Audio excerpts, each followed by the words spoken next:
briefly outline the educational leaders that are shaping your lifelong learning and professional practice. I would have to say my paternal grandparents were my first teachers, and that Jacques Cousteau was the first professional who I found to be utterly amazing.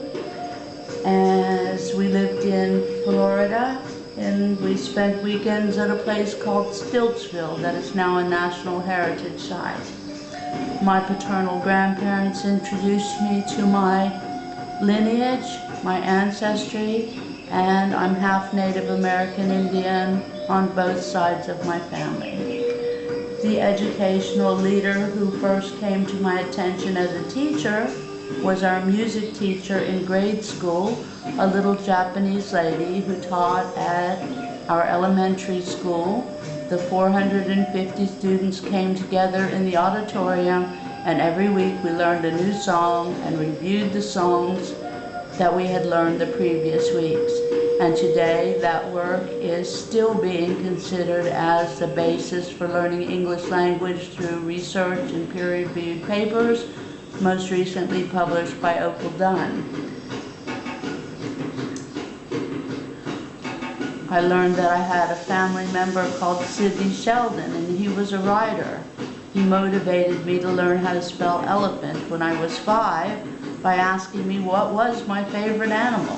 So motivational teaching and learning became a part of my belief.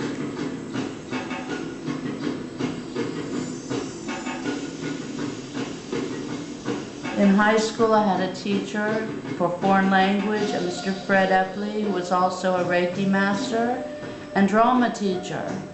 His way of teaching was so enigmatic and so culturally specific that he taught the different languages and cultures of the Spanish language, and during the summer, he provided me with the first opportunity to be on stage, the best compliment I ever got, playing 3 parts in the Spoon River anthology outdoor drama, came from my father.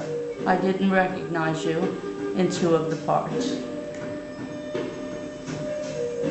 In my training to become a teacher, I was introduced to Maria Montessori, and Maria Montessori's method of teaching relied upon what resources were available.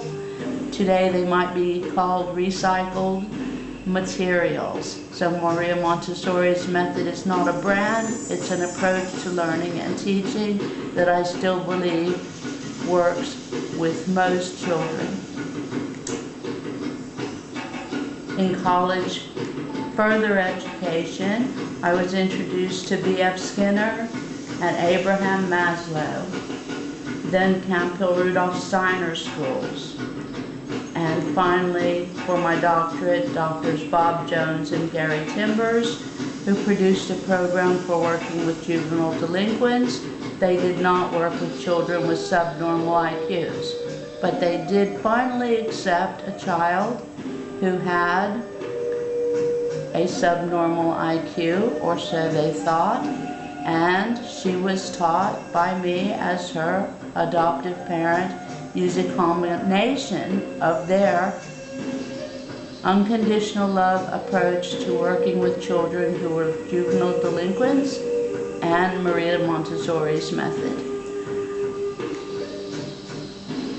Describe how you create a compelling desire in your students to learn, behave, cooperate, and flourish. I create a compelling desire in people to learn by learning about them and what they know and what motivates them to learn about an environment, person or people, culture and places, animals and living beings in the easiest way possible. I let them know what is most important, that they are safe and others are safe as well. When someone is not safe, then that person may be separated from an activity or place until we can all understand what changes may be needed so that everyone feels safe and cared for. Describe how you have demonstrated extensive practice expertise in establishing effective and progressive teaching and learning frameworks and programs. In 1983, I was given the chance to work with a friend of Maria Montessori to provide the combined program for children identified as not likely to be able to enter mainstream school because of learning difficulties, medical disabilities, or learning difficulties.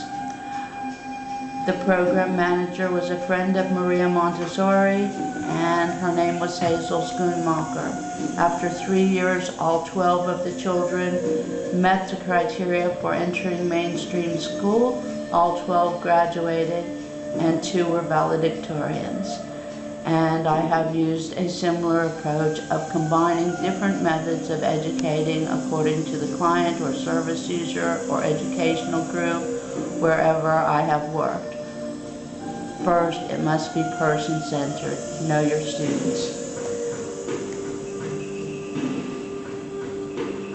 Describe something of which you are most proud of accomplishing in your professional experience.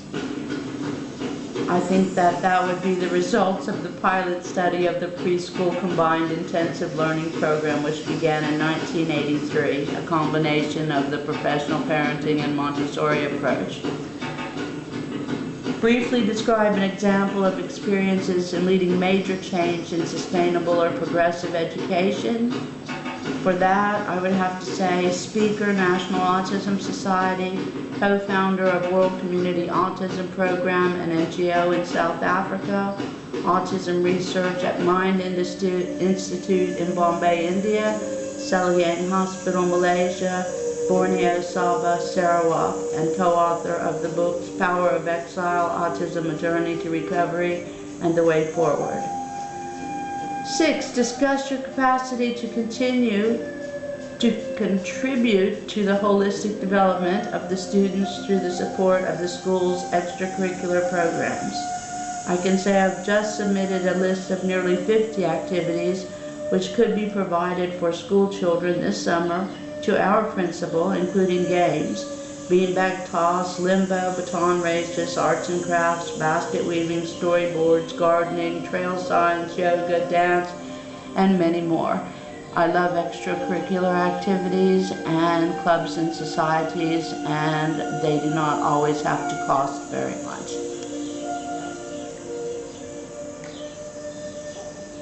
Describe a time when you had to deal with an issue that required resilience and detail the approach.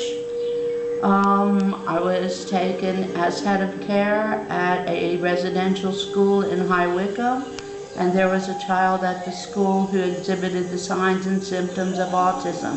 He was not in the autism class during the day.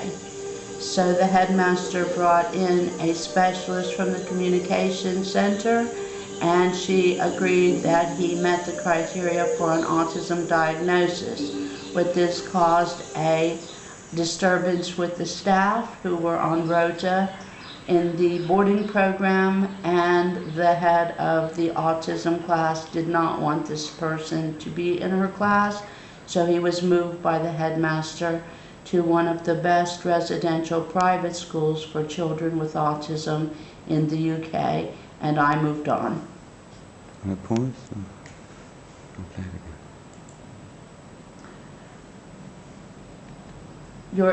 Your experience and preferred format for working in a classroom with a co-teacher. I prefer to work as partners, co-workers. One person deals with necessary communication that may otherwise distract the focus of attention from the students, such as receiving messages.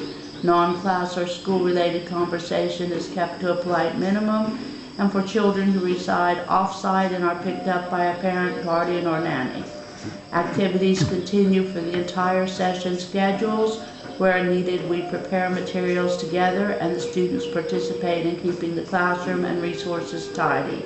We all bend over to pick up things when we drop them, clean our hands, and care for one another properly and the school property.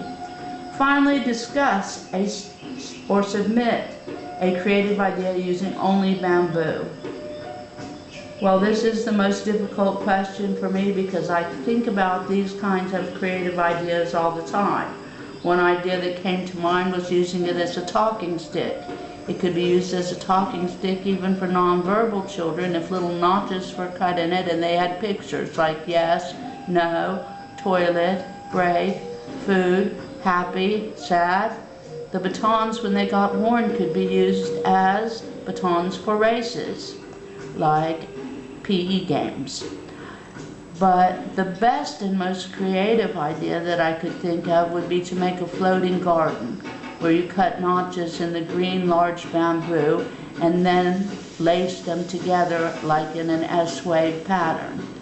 Then on top of that square pallet, about 1 meter wide or 1 meter square, you would weave smaller bamboo canes broken into about 1 meter length. Then you could use that as a floating garden. A floating garden attracts a kind of bacteria and plant life that clean water. You could use an extended pole, which would be one pole within another pole within another pole, and attach it to the garden, add some rocks to it, and it would bend deeply enough so that the cane pole could reach the land and irrigate land gardens. So it would have multi-purposes, cleaning the water and irrigating the land, and it would be decorative. I believe that's completed the questions. I think